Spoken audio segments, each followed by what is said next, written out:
What's up, Taiwan? Good evening. I'm Erika Liu with 10 minutes of news from here in Taiwan and around the world. Kaohsiung prosecutors are seeking the death penalty against the woman suspected of setting a deadly fire last year. 46 people died and 41 were injured in the blaze that consumed a partially abandoned building in the southern city last October. Prosecutors are accusing Huang Gege of dumping smoldering embers on a sofa following a drunken argument with her boyfriend. The fire is believed to have spread from that point to engulf the building.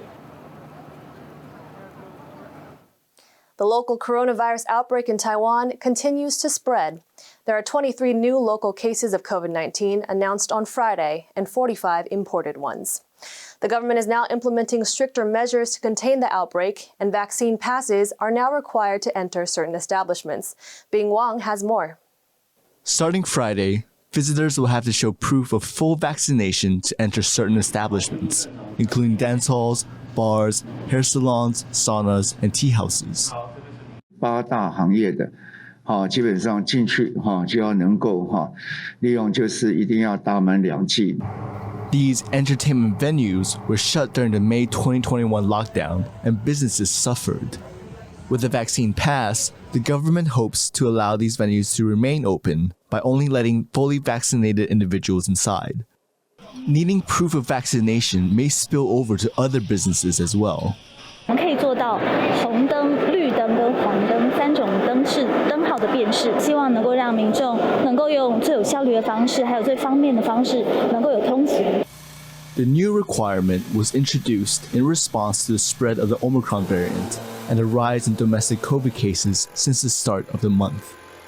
On Thursday, in the southern port city of Kaohsiung, a 5-month streak of zero COVID cases was broken after a family of 3 tested positive.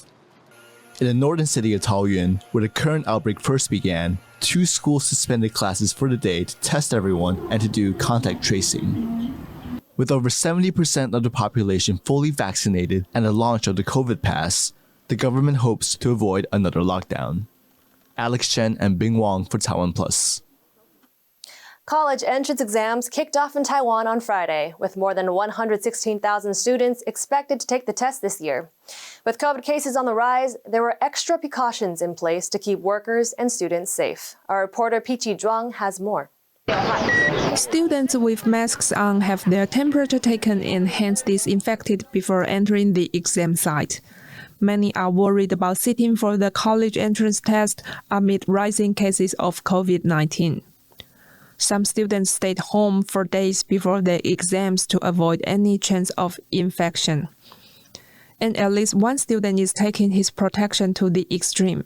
10分钟换一个，因为就觉得很危险啊，风险高。 This year, the authorities are also taking extra precautions by introducing face shields for proctors and reducing the number of test takers per room from 42 to 36. There's also a round of disinfection between every test and at the end of each exam day. 有点像是那种清代那种考科举考试要关在那个小空间那样，我觉得有点小夸张，因为假如说不习惯。 The new precautions even extend into the lunch hour, when students will have to remain at their desks with single-use partitions. 是我们会有巡场的人员那在中午用餐的时间会巡逻。 And if a student does get ill, they will still be able to sit the exam. Every test site has a special area for those with fever or respiratory symptoms. According to authorities, 14 test takers who were in the middle of home quarantine or self-health monitoring will still be able to sit the exam at a quarantine exam site. With domestic COVID cases on the rise, both authorities and students are taking no chances ahead of the big exam. Rick Yi and Pichi Zhuang for TaiwanPlus. France's parliament on Thursday denounced what it called genocide by China against its Uyghur Muslim population. The words came in a non-binding motion led by the opposition Socialist Party. It calls on the French government to amend its foreign policy toward China to take into account the plight of the minority Uyghurs in the Xinjiang region. This comes less than 2 weeks before the Winter Olympics kick off in Beijing. More than 1 million Muslims have been detained in camps in Xinjiang, with human rights activists accusing China of targeting Uyghurs with torture, forced labor, and sterilization. China's embassy in France said accusations of genocide and other abuses were quote-unquote pure lies. The European Parliament has passed a resolution condemning the deterioration of human rights and press freedoms in Hong Kong. The resolution calls on the Hong Kong government to release all political prisoners.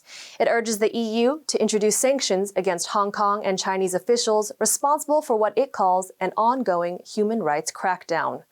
It comes more than a year after Beijing introduced a sweeping national security law and shut down 3 pro-democracy news outlets, with journalists facing charges of sedition and foreign collusion. A new Guatemalan commercial office opened its doors on Friday morning, and officials are hoping it will see even more of the country's major exports enter the Taiwanese market. But the move comes as businesses feel the bite from the former diplomatic ally, Nicaragua, breaking ties. James Chater reports. 3, 2, 1. Setting in stone a deeper trading relationship. Guatemala unveiled a new commercial office in Taiwan on Friday, and officials are hoping the trading post will expand markets for their key exports of cane sugar and coffee.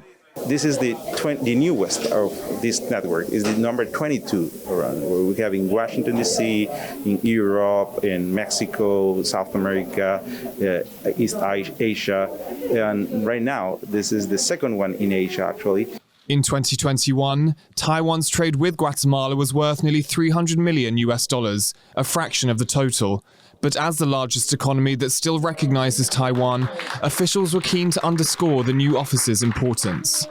大部分的国人对邦交很陌生啊，邦交国很陌生。那可以像以瓜地马拉的例子，除了政治上的关系之外，我们在经贸这个彼此的产业也都很多连结。那我们也希望透过这次金餐处的设立，让我们更多的国人能够认识，也到瓜地马拉去寻找这个好的投资的契机。 The new trade outpost comes at a rocky time for Taiwan's relations with Central America. In December, Nicaragua became the 8th country to sever ties with Taiwan since President Tsai Ing-wen first took office in 2016. The embassies of Nicaragua and Guatemala previously occupied a floor in the same building, and Friday's opening ceremony took place in the hall the 2 embassies used to share. The shuttered windows, a subtle symbol of the ups and downs of Taiwan's relations with the region. 5 days after breaking ties, Nicaragua unilaterally pulled out of a free trade agreement with Taiwan. Officials this week said they are drafting support measures for businesses impacted by the Central American nation's decision, and underlined that Managua's actions contravened international trade laws.